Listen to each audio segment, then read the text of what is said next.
Hello everyone, welcome back to my history class. Today I am going to do Unit 8 of class 7, that is Devotional Path to the Divine. Before big empires came, people worshipped many local gods and goddesses. Each region had its own beliefs, but as trade and towns grew, people started coming together. With that came new ideas, like the belief in one supreme god who could save everyone if one approached him with love and devotion. This idea came strongly from the Bhagavad Gita, which taught bhakti, that is, devotion has a path to liberation. Soon, local gods began to be connected with the major deities, that is Shiva, Vishnu, and Durga. Their stories were compiled in the Puranas. The Puranas said that anyone, regardless of caste, could get God's grace through devotion. That was the revolutionary idea for society, one that slowly united India's spiritual thinking. Now, let's go south to the Tamil Nadu around the 7th to 9th century.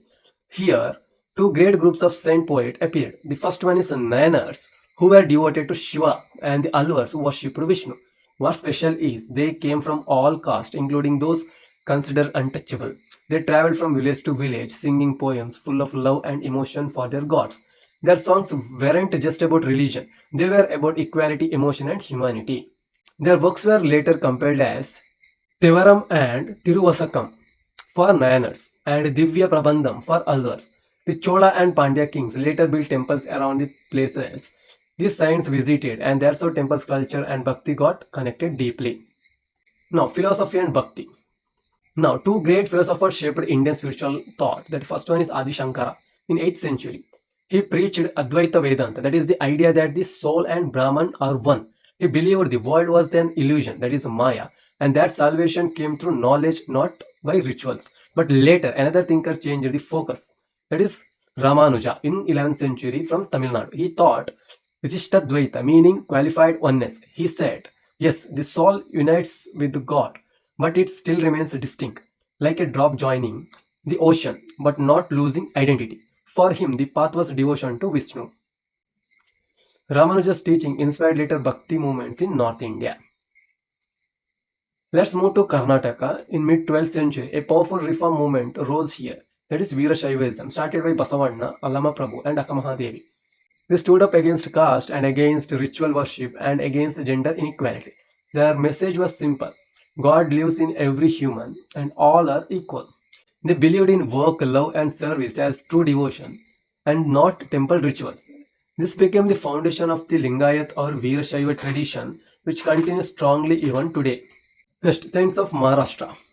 From 13th to 17th century, Maharashtra became the land of saint poets, that is Jnaneshwar, Namdev, Eknath, Tukaram, and women saints like Sakubai. And they sang Marathi. In simple words, for common people, they worshipped Vittala of Pandharpur, seeing God as someone close to the heart. Their bhakti wasn't about living the world, it was about living in it with kindness and equality. They rejected caste, rituals, and blind renunciation. They said true devotion lies in understanding others' pain. Next, around the same time, many groups like Nathpanthis, Siddhas, and Yogis emerged. They believed that path to God was not through temple rituals, but through discipline of the mind and body. They practiced yoga, meditation, and breathing exercise, aiming for union with the formless divine. They were popular among lower castes and rejected social hierarchy. In the way, they paved the way of bhakti and Sufi traditions to become mass movement. Sufism. Let's turn to Islam and the Sufis, the mystic of Islam. Sufis believed that loving God was like a lover seeking the beloved. They rejected the rigid rules of orthodox scholars and focused on love, compassion, and service to humanity. They followed tariqas, means paths of practice, under a spiritual teacher called Pir, and each order was called Silsila. And in India had many such orders. One of the most famous was Chisti order. In here, people say rich or poor, Hindu or Muslim, and came to their spiritual centers for peace, music, and blessings. Their dargahs became center of faith for all communities. From 13th century onward, Bhakti spread to North India. This period saw interaction between Hinduism, Islam, Sufism, and Yogi tradition. Saints like Kabir, Guru Nanak, Tulsidas, Surdas, Ravidas, Dadu Dayal, Mirabai, and Shankaradeva inspired millions. And Tulsidas' composition, the Ramacharita written in Awadhi, and also Surdas was a devotee of Krishna, and his compositions compiled in the Surasagara and Surasaravali and Sahitya Lahari. And also contemporary was Shankaradeva of Assam. He was also devotion to Vishnu. Now, the closer look of Kabir. The Kabir in 15th to 16th century was born to the family of Muslim weavers near the Varanasi. He rejected both Hindu and Islamic rituals. He said God is formless, there is no temple, no mosque needed. He attacked caste and priestly control using the language of ordinary people. For him, love and devotion were the only path to God. That's why both Hindus and Muslims followed him.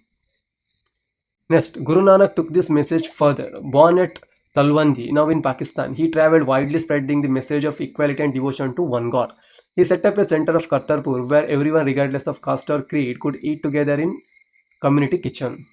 He preached a three key principle, that is Namjapna, that is meditate and remember God's name, and Kirtkarna means earn and honest living, and Vand Chakna means share what you have with others.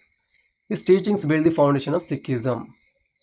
His successors compiled his teachings and others, including Kabir and Farid, into the Guru Granth Sahib, the holy book of the Sikhs. Later, the community became more organized under the Khalsa, founded by Guru Gobind Singh in 1699, giving the Sikhs both spiritual and political identity. If you look at the big picture, Bhakti and Sufi movements did something very powerful. They brought religion from the temple to the heart. They spoke to common people in their own language. They united people across caste, class, and religion. And most importantly, they replaced fear of God with love for God, turning spirituality into humanity. That's what made India's devotional tradition so strong and inclusive. So that's it for today's class. I will upload next unit in coming days. Till then, don't forget to like, share, and subscribe to my channel.